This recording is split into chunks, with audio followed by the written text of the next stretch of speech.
Lecture number 23 आ जाओ जल्दी से। हाँ जी, इसमें हमने देखना है जी एब्सोलूट एक्सट्रीमा। इसको देखने के लिए सबसे पहले तो आपको वो नॉलेज होनी चाहिए उसकी, क्या कहते हैं जी, लेक्चर नंबर 22 की। ठीक है, लेक्चर नंबर 22 की नॉलेज होगी तो आप इजीली ये जो है वो कर लोगे, कैसे एब्सोलूट एक्सट्रीमा निकालते हैं और क्या फार्मूले हैं ना, वो मैं आप लोगों को बता देता हूँ। वो बताता हूँ जी। एक ये एग्जांपल करनी है आपने, मैं साथ साथ आप लोगों को पूरी की पूरी मैं हाईलाइट कर देता हूँ जो जो चीज़ें आप लोगों ने करनी होंगी। फिर ये जो हैंड आउट्स होंगे ना, ये मैं आप लोगों के साथ क्या कर दूंगा, शेयर भी कर दूंगा। ओहो, ठीक है जी, ये वाली एग्जांपल आपने कर लेनी है। उसके बाद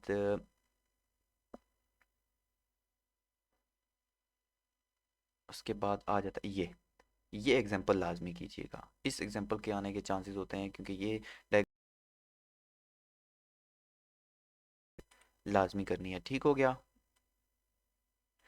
फिलहाल मैं पॉइंट आउट कर रहा हूँ ये चीज़ें करनी है। फिर इंटीग्रेशन के हवाले से पूरा मैं इस वीडियो को आप कंप्लीट देखें, इंशाल्लाह आप लोगों के काफ़ी चीज़ें जो हैं वो क्लियर हो जाएंगी। क्रिटिकल पॉइंट कैसे फाइंड करते हैं ये भी ज़रूरी है, इसका एमसीक्यूज़ बन सकता है। ठीक है, ये दो फार्मूले, ये ये वाले दो फार्मूले जो इस पेज पे हैं, ठीक है, इसको मैं थोड़ा सा जो चीज़ नहीं हो रही ना उसके नीचे मैं करता जा रहा हूँ क्योंकि वो पिक्चर है।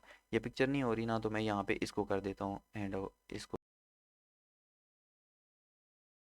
Newton Raphson method, Rolle's theorem, mean value theorem, तीन है जी। रोल थ्योरम की आपको स्टेटमेंट आनी चाहिए क्या होती है, और मीन वैल्यू थ्योरम की स्टेटमेंट आपको आनी चाहिए। एमसीक्यूज आने के बहुत ज़्यादा चांसेस, 90% चांसेस होते हैं कि रोल थ्योरम कौन सा होता है जी, मीन वैल्यू थ्योरम कौन सा होता है, ये बात अपने जहन में रख लें। ठीक है, आगे आते हैं जी। उसके बाद आगे जो हमारे पास आ जाएगा, ये है हमारे पास न्यूटन रॉफ्सन मेथड। एमसीक्यूज बन सकता है, इसको भी मैं साथ पॉइंट आउट कर रहा हूँ। ठीक है, ये भी एमसीक्यूज बन सकता है हमारा। तो के बाद ये एग्जांपल आप लोगों ने कर लेनी है। एग्जांपल के बाद आपका आ जाएगा mean value theorem, Rolle's theorem, Rolle theorem की ये स्टेटमेंट। ठीक है, डेफिनेशन उठा के वो दे सकता है। अब रोल्स थ्योरम होता क्या है जी, किधर गया रोल्स थ्योरम, रोल्स थ्योरम का फार्मूला ये। ठीक है, ये फार्मूला आप लोगों ने तैयार कर लेना है। उसके बाद आ जाते हैं मीन वैल्यू थ्योरम पे, ये आप लोगों ने करना है तैयार। और प्रूफ क्या है जी मीन वैल्यू थ्योरम का, ये साथ में आपने ये करना है। ये हो गया मीन वैल्यू थ्योरम। ये देखें, ये इसकी जो स्टैंडर्ड फॉर्म है वो हमारे पास ये आ जाती है मीन वैल्यू थ्योरम की। ठीक है, ये हो गया हमारे पास 25 लेक्चर तक। अब आ जाते हैं इंटीग्रेशन के ऊपर। इंटीग्रेशन के थोड़े से कंसेप्ट्स आप लोगों को क्लियर करना पड़ेंगे, तो चलें बोर्ड पे चलते हैं और इंटीग्रेशन के थोड़े से आप लोगों के कंसेप्ट्स क्लियर करते हैं। उसके बाद जो है वो नेक्स्ट चलेंगे बाकी चीज़ों के ऊपर। ठीक है, तो चलें बोर्ड की तरफ चलते हैं।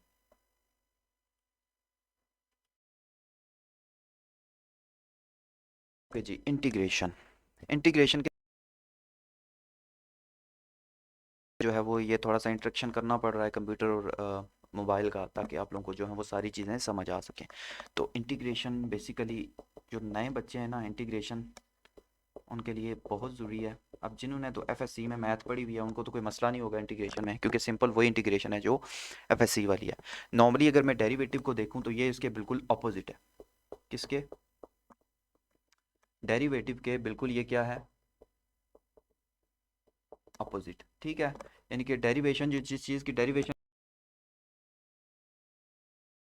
हमने डेरिवेटिव में क्या पढ़ा था, एक्स का डेरिवेटिव क्या होता है, वन। एक्स का डेरिवेटिव क्या होता है, वन। यानी कि अगर मैं एक्स स्क्र का डेरिवेटिव लूँ तो वो क्या होता है, टू पीछे आ जाता है और पावर में से एक माइनस हो जाता है, यानी कि टू में से वन गया तो वन बच गया, 2x आंसर आ जाता है। या मैं क्या,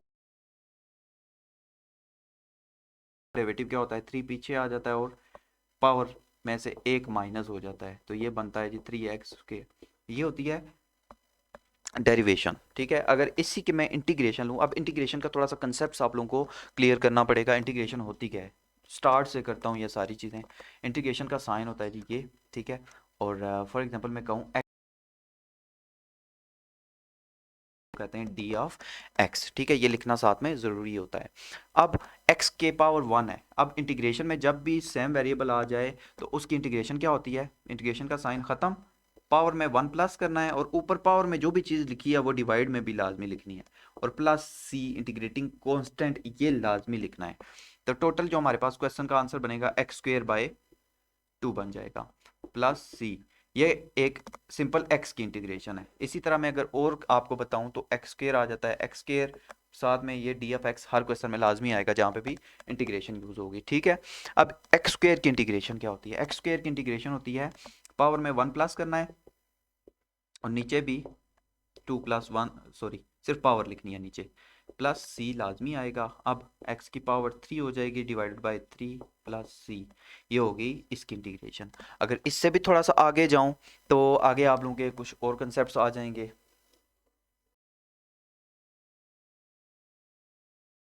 मैं कहूँ कि 1D अगर डेरिवेटिव लें ना कांस्टेंट का, फॉर एग्जांपल मैं कहता हूँ 1 का डेरिवेटिव लें, तो 1 का डेरिवेटिव जो होता था वो 0 हो जाया करता था, 2 का डेरिवेटिव जो हुआ करता था वो भी 0, यानी कि कांस्टेंट नंबर कोई भी आता होता था डेरिवेटिव में तो वो 0 हो जाया करता था। ऐसे ही होता था ना डेरिवेटिव में कि किसी भी कांस्टेंट का अगर मैं डेरिवेटिव लूँ तो वो हो जाता था 0। अब इंटीग्रेशन में ये होता है कि जब भी हमारे पास कोई कांस्टेंट नंबर आ जाए उसकी इंटीग्रेशन लानी हो तो कांस्टेंट यानी कि 1 की इंटीग्रेशन x होती है हमेशा, यानी कि विद रिस्पेक्ट टू अगर हम डी एक्स के लिहाज से ले रहे हैं तो x हो जाएगा, अगर यहाँ जो भी वेरिएबल इस्तेमाल होता है ना वही वेरिएबल उसकी इंटीग्रेशन आ जाती है। कैसे, 1 है तो 1 की इंटीग्रेशन होगी x प्लस सी, अगर फॉर एग्जांपल यहाँ लिखा होता है 2 इंटू डी ऑफ एक्स, इसकी इंटीग्रेशन क्या होती है, 2 बाहर आ जाएगा, अंदर 1 बचेगा इंटू डी ऑफ एक्स, 2 1 2 दोबारा से वही चीज़ आ जाएगी, अब 2 वहीं पे रहा, इसकी इंटीग्रेशन x प्लस सी, तो 2x इसकी इंटीग्रेशन आ जाएगी। यानी कि मेन मकसद यह है कि जहाँ पे भी कांस्टेंट आएगा उसकी इंटीग्रेशन क्या वो बन जाया करेगी, x बन जाया करेगी, या अगर y के लिहाज से है तो थोड़ा सा आप लोगों को आगे लेके चलता हूँ इंटीग्रेशन में, आगे चलते हैं ताकि आप लोगों को बेसिक इसके जो कंसेप्ट हैं ना वो तो क्लियर हो जाए ना। मेन चीज़ है इंटीग्रेशन, इंटीग्रेशन जब तक नहीं आएगी आप लोगों को तब तक आप लोग प्रॉब्लम में रहेंगे। अब आ जाते हैं, दो चीज़ें अगर प्लस या माइनस हो रही हूँ तो उसकी इंटीग्रेशन कैसे लेते हैं, ठीक है। मैं कहता हूँ जी 1 plus x into D of x, इसकी इंटीग्रेशन कैसे लेनी है। थोड़ा सा नॉर्मल से स्टार्ट करते हैं ना, छोटे से स्टार्ट करते हैं ताकि आप लोगों को चीज़ें आसानी से समझ आ जाए। पहले आप करेंगे इंटीग्रेशन दोनों के ऊपर अलग अलग अप्लाई करेंगे, 1 डी ऑफ एक्स अलग plus x D of x अलग से अप्लाई होगा, ठीक है, दोनों के ऊपर अलग अलग। अब 1 की इंटीग्रेशन हमने सीखा है एक्स होती है, प्लस एक्स की इंटीग्रेशन हमने क्या सीखा है 1 प्लस 1, यानी वेरिएबल में एक प्लस जिसके ऊपर कुछ नहीं लिखा होता हमें पता है उसकी पावर 1 होती है, और नीचे आ जाएगा 1 प्लस 1 प्लस सी, तो हमें पता है इंटीग्रेशन में हम लाजमी लिखते हैं, तो ये आ जाएगा X plus X square by 2 plus C, तो ये इसका इंटीग्रेशन में क्या आ जाएगा, आंसर आ जाएगा। ठीक हो गया, ये हो गया सिंपल। अब थोड़ा सा और जो है वो चीज़ें करते हैं जी, 2x स्क्वेयर प्लस एक्स की पावर, तो ये कैसे सॉल्व करेंगे, इसमें हम क्या करेंगे, सबसे पहले तो अलग अलग इंटीग्रेशन अप्लाई कर लेंगे, 2x स्क्वेयर के ऊपर अलग से प्लस एक्स की साथ में डी ऑफ एक्स लिखेंगे और साथ में लिखेंगे जी एक्स की power -3 into D of x, अलग अलग कर लिया। अब ये वाला 2 बाहर चला गया, अगर मैं इस x के ऊपर इंटीग्रेशन अप्लाई करूँ तो क्या होगा 2 प्लस 1, और वही जो चीज़ ऊपर लिखी है वो डिवाइड में लिख देते हैं, प्लस इसमें भी बिल्कुल सेम -3 प्लस 1 डिवाइड में लिखेंगे -3 प्लस 1 प्लस सी, तो ये बनेगा 2x की power 3 divided by 3 plus x की power -2 divided by -2 plus C, तो ये इसका क्या आ जाएगा, आंसर आ जाएगा। ये थोड़ी सी सिंपल इंटीग्रेशन आप लोगों की आ जाएगी, ठीक है, यानी कि उम्मीद है कि ये चीज़ें समझने के बाद आप लोगों को इंटीग्रेशन के सिंपल कॉन्सेप्ट्स जो होते हैं वो क्लियर हो गए होंगे। अब थोड़ा सा हैंडआउट्स के ऊपर भी चलते हैं, साथ साथ आप लोगों को इन चीज़ों का इंटरेक्शन करता रहूँगा। वीडियो काफ़ी लंबी बन जाएगी लेकिन यह है कि आप लोगों की तैयारी तो याद करवानी ही थी ना, तो इतनी मेहनत तो बनती है। अच्छा, हैंडआउट्स पे आप लोगों ने सीधा आना है किस पेज पे, पेज नंबर 172। 172 के ऊपर अभी जो चीज़ आपको बताने लगा हूँ ना बेटा जी, ये समझ लें कि इसमें से 1 से 2 MCQs पक्के हैं, जैसे वो डेरिवेटिव का टेबल था ना, उसी तरह इस टेबल में से बहुत सारी चीज़ें जो हैं वो आती हैं। ये एग्जांपल है, इसको मैं हाईलाइट कर रहा हूँ। ये आप लोगों ने टेबल याद कर लेना है, जैसे एक्स क्यूब की डेरिवेटिव क्या होता है और इसकी इंटीग्रेशन कैसे निकालते हैं, ठीक है, इंटीग्रेशन निकाल के दोबारा से उसको कैसे करते हैं। तो ये टेबल आप लोगों ने रट्टा लगा लेना है, इसमें से एमसीक्यूज आएगा, ठीक है। उसके बाद ये एग्जाम्पल आप लोगों ने कर लेनी है, ये मैंने अभी करवाई है, वही तकरीबन सेम के सेम एग्जाम्पल्स ही हैं। जैसे कोई पावर नीचे हो ना, तो उस पावर को अगर मैं ऊपर लेके जाऊँ तो क्या होता है, वो माइनस की हो जाती है। तो एक्स की पावर -5 उसी तरह होगा जी, -5 + 1 -5 + 1 नीचे लिखेंगे, तो -5 को नीचे लेके आओगे तो ये 4 बन जाएगा। तो ये जो कुछ चीज़ें हैं ना, ये आप लोगों ने लाजमी कर लेनी है, ठीक हो गया। ये जैसे कौन सा रूल है जी, a constant can be move through an integral sign. अभी आपको बताया जी, अगर 2x आ जाए तो 2 बाहर चला जाता है और x की इंटीग्रेशन ले लेते हैं। एक ये इसका जो है वो, और माइनस वाली भी चीज़ आ गई। अब ये एग्जांपल है, जैसे ये एग्जांपल है ना कॉज, तो इसको भी थोड़ा सा सॉल्व करेंगे। ये एग्जांपल है, इसको भी थोड़ा सा सॉल्व, ये वैसे हम कर चुके हैं, इसमें तो आपको कोई मसला नहीं होगा। ये सॉल्व करते हैं, ज़रा बोर्ड पे चलते हैं और ये वाली एग्जांपल सॉल्व करते हैं। 4 cos x थोड़ा सा मुझे यहाँ पे चीज़ें करनी पड़ रही हैं, कंप्यूटर भी और साथ साथ मुझे मोबाइल के सामने भी आना पड़ रहा है, तो इसको मैनेज करना है आप लोग ने।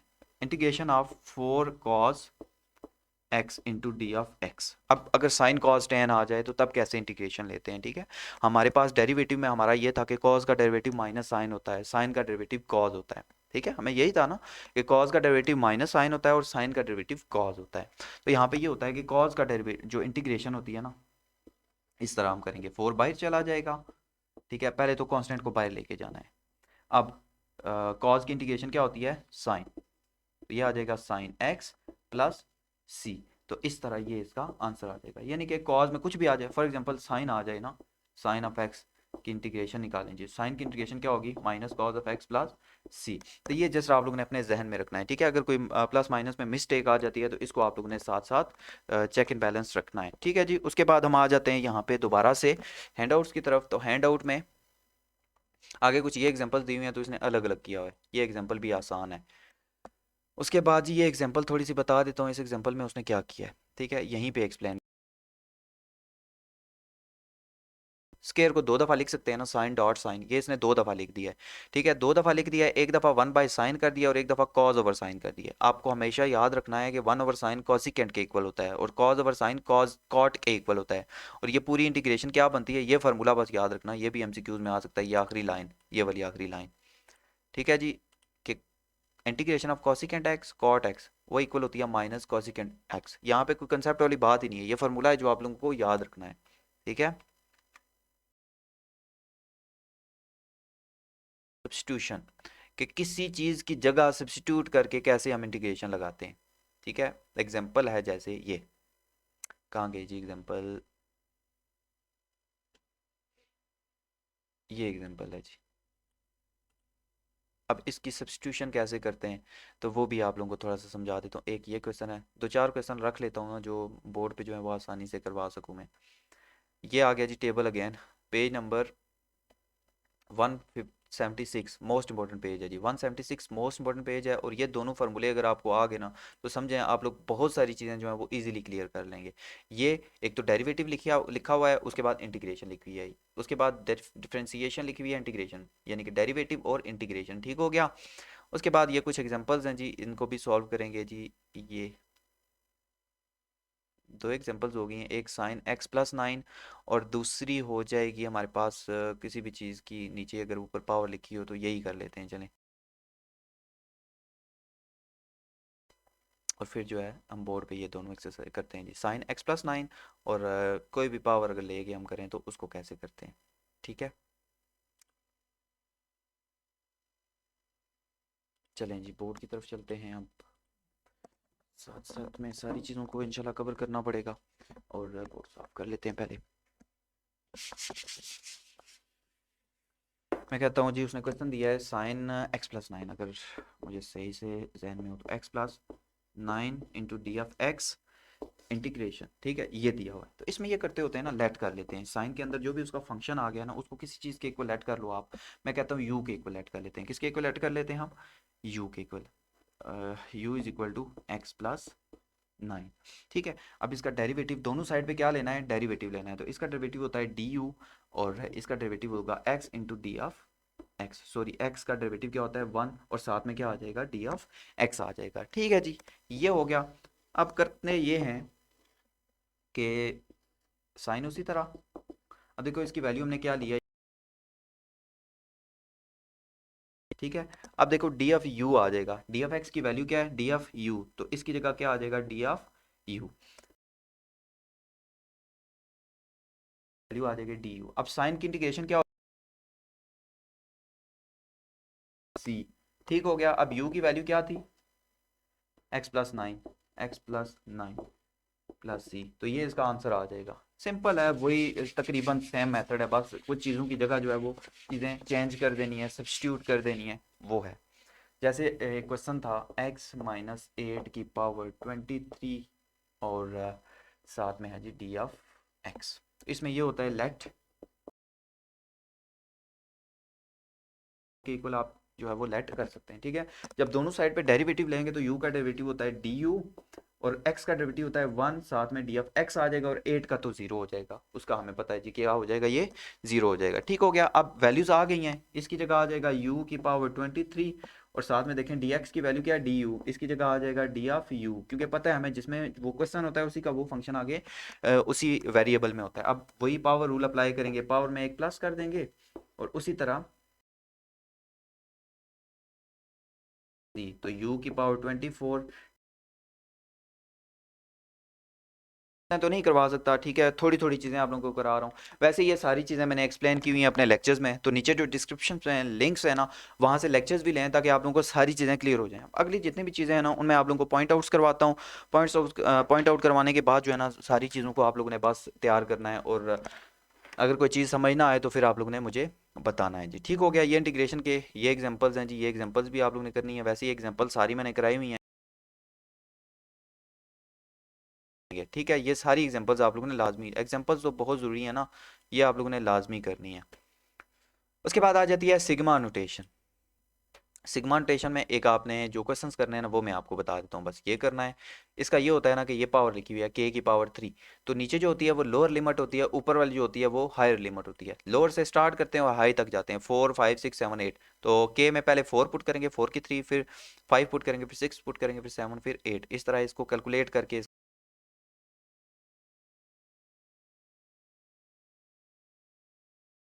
है वो आपने बस देख लेनी है। ये एग्जांपल आप लोगों ने देख लेनी है, और ये ये थ्योरम्स बस देख लीजिएगा। इस थ्योरम ए बी सी इसमें से एमसीक्यूज आ सकते हैं, ठीक है। ये भी थ्योरम आपने देखने हैं, और ये क्वेश्चन इंपॉर्टेंट है, ये क्वेश्चन मोस्ट इंपॉर्टेंट है, इसको लाजमी बस देख लीजिएगा। Area of limits, area of limits में आप क्या करेंगे, सबसे पहले ये एक फार्मूला याद रखना है। उसके बाद आगे चलते हैं जी, ये एक फार्मूला है, ये जो ऊपर बताया था वो डी एक्स का फार्मूला था। फार्मूला कोई नहीं छोड़ना क्योंकि वो एमसीक्यूज में दे देते हैं, ठीक है। ये एग्जांपल एक कर लेनी है जी। उसके बाद ये एग्जांपल, एग्जांपल भी नहीं छोड़नी कोई भी, क्योंकि एग्जांपल्स में से क्वेश्चंस आते हैं, ठीक है। पर ये टेबल एग्जांपल है, इस एग्जांपल्स को भी देख लीजिएगा। वैसे ये सारी चीज़ें मैंने कराई हुई हैं, ये वीडियो जस्ट इसलिए है कि इंपॉर्टेंट चीज़ें क्या होंगी आप लोगों की ओवरऑल लेक्चर में से, ठीक है। इंटीग्रल्स आगे आगे उन्हें कर लेना है। अच्छा जी, उसके बाद और क्या चीज़ आ जाती है इसमें, ये फार्मूला, एग्जांपल, ये example upper limit minus lower limit वाली। उसके बाद ये एग्जांपल, ये प्रॉपर्टीज़। प्रॉपर्टी तो कोई छोड़नी ही नहीं है ना, एमसीक्यूज देता ही वो यहीं से है, उठा के पूरी प्रॉपर्टी दे देगा और कहेगा जी हाँ जी बताएं क्या है ये एग्जांपल मोस्ट इंपॉर्टेंट है, मैं फिर से बता रहा हूँ, ये एग्जांपल मोस्ट इंपॉर्टेंट है, पेज नंबर 159 मोस्ट इंपॉर्टेंट। उसके बाद कुछ थ्योरम्स हैं, देख लीजिएगा। एग्जांपल, उसके बाद first fundamental theorem of calculus होता क्या है, ये क्वेश्चन लाजमी आता होता है, ठीक है। कि लिखें जी first fundamental theorem of calculus, क्या एमसीक्यूज आता है इसमें। उसके बाद एग्जांपल एग्जाम्पल हैं, क्योंकि आपने सारी ही करनी है, एग्जाम्पल कोई भी नहीं छोड़नी है आपने। उसके बाद आ गया है evaluating definite integral by substitution. Methods हैं, मेथड्स को बस आप लोगों ने लाजमी देख लेना है, इसमें से एमसीक्यूज लाजमी आएगा, गारंटी शुदा बात है यार, इसमें से एमसीक्यूज आता है।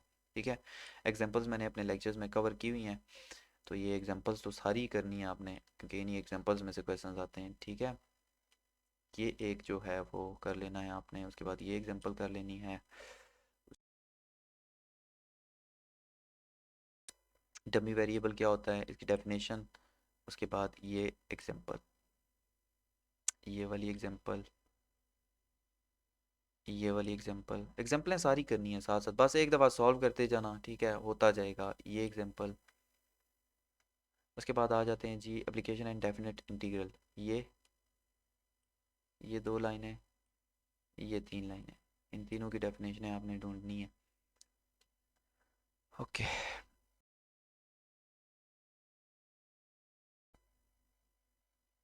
एग्जांपल इसमें से तो क्वेश्चन आता है ना, ये मोस्ट इंपॉर्टेंट है।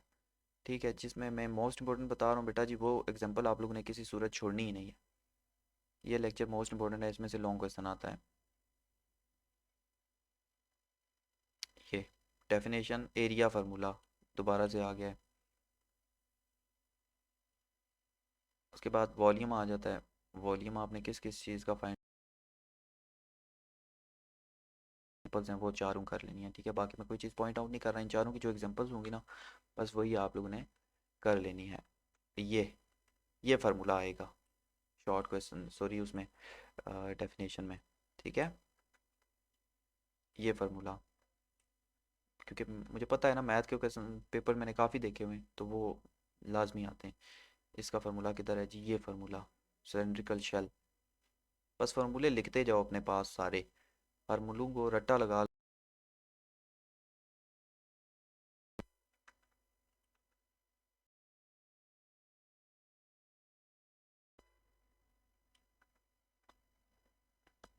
ये होता है जी surface area of cylinder will be, surface area का फार्मूला ये। आर्क लेंथ की डेफिनेशन, आर्क लेंथ में से एक क्वेश्चन भी आता है, इसकी मैं आपको एग्जांपल बताता हूँ। एक तो ये इसका फार्मूला, ठीक है, और एक मिनट, ये इसका फार्मूला, और ये इसकी पूरी एग्जांपल मतलब करनी है आप लोगों ने। ठीक है, ये भी एग्जांपल है, एग्जांपल लाजमी कीजिएगा। ये फार्मूला इम्पोर्टेंट है। उसके बाद फ्लूइड प्रेशर, ये फार्मूला, ये बीच बीच में से जो चीज़ें बता रहा हूँ बड़ी इंपॉर्टेंट और काम की बता रहा हूँ, इसको आप लोगों ने लाइट नहीं लेना। ये फार्मूला, ये एग्जांपल, सॉरी क्योंकि ये क्वेश्चन दूसरी तरह से हैं, एल हॉपिटल की सारी एग्जांपल्स आप लोग लेनी है, पूरे लेक्चर मैंने बनाए हुए हैं, बस लेक्चर्स को देखें आप। ठीक हो गया, उसके बाद यहाँ से आपको अब 41 से 45 तक ना मोस्ट इंपॉर्टेंट लेक्चर शुरू हो जाते हैं आपके, आधे एमसीक्यूज इन 5 लेक्चर में से आएंगे। ये मैं फिर से बता रहा हूँ, 41 से लेकर 45 तक जो लेक्चर्स हैं इसमें से समझ लें आधे एमसीक्यूज आप लोगों के आएंगे, तो बाकी लेक्चर में से तो आएंगे ही आएंगे, लेकिन इनमें से आप देखिएगा हर जगह पे कन्वर्जेंस ऑफ सीरीज़ क्या होती है, डाइवर्जेंस कहाँ होती है, ये सीरीज़ क्या होती है, हर जगह पे आप लोगों को सीरीज़ ही नज़र आएगा। तो ग्राफ सीक्वेंस, इसमें तो मैं आप लोगों को कहता हूँ कि ये जो 4 और 5 लेक्चर है ना, ये बेटा जी फुल करें, इसमें कोई चीज़ आप लोगों ने नहीं छोड़नी। रिकर्सिव सीरीज़ क्या होती है, ये सारी एग्जाम्पलें ये इन्हीं में से उठा के एमसीक्यूज वो देता है। ये क्या होती है मोनोट, ये सारी इंक्रीजिंग कब होती है, डिक्रीजिंग कब होती है, नॉन डिक्रीजिंग, नॉन इंक्रीजिंग, ये सारी चीज़ें जो है ना मतलब छोड़नी है ही नहीं ना, कोई सूरत है ही नहीं। टेस्टिंग ऑफ मोनोटोनिसिटी क्या होती है, ये सारी चीज़ें जो है ना आप लोगों ने क्लियर करनी है। इन्फिनाइट सीरीज़ क्या होती है, ये मतलब इसमें मैं कुछ भी आपको पॉइंट आउट नहीं करवा रहा, ये मैं कहता हूँ कि पूरे का पूरा आएगा, पूरे का पूरा। और ये टेलर और मैक्लैरन सीरीज़ में से एक लॉन्ग क्वेश्चन आता है, दोनों की एक एक एग्जांपल आप कर लें इंशाल्लाह बेहतर हो जाएगा। और इसकी एग्जांपल आप लोगों ने कहाँ से करनी है, यहाँ से, ये मैं वीडियो आपको दिखा देता हूँ, यहाँ पे कहीं होगी, टेलर एंड मैक्लैरन सीरीज़, ये मैं जो नीचे डिस्क्रिप्शन में लिंक्स दूंगा ना, उन्हीं को आपने करना है, ठीक है। तो ये मैंने जो चीज़ें हाईलाइट की हैं या जो चीज़ें आप लोगों को बताई हैं बेटा जी, अगर ये आप लोगों ने कर ली तो इंशाल्लाह आप लोगों के नंबर बहुत अच्छे आ जाएंगे मैथ में, आपका CGPA इंशाल्लाह इंशाल्लाह 3+ ही आएगा, ठीक है। लेकिन तैयारी इस तरह से करनी है, फार्मूला कोई नहीं छोड़ना, क्योंकि MCQ सारे फार्मूले उठा के वो दे देता है, कोई ना कोई लाइन उठा के दे देता है, तो इस तरह से तैयारी करनी है, रट्टा नहीं लगाना। इंटीग्रेशन के कंसेप्ट देख लो, इंटीग्रेशन के बहुत सारे क्वेश्चन आप लोगों को देखने को मिलेंगे, और मेरे लेक्चर्स लें, इंशाल्लाह बेहतर होगा। तो उम्मीद है कि यार ये वीडियो आप लोगों को अच्छी लगी होगी, वीडियो अच्छी लगी है तो लाइक ज़रूर कीजिएगा। इंशाल्लाह ताला मिलते हैं अपनी नेक्स्ट वीडियो में, तब तक के लिए अल्लाह हाफिज़।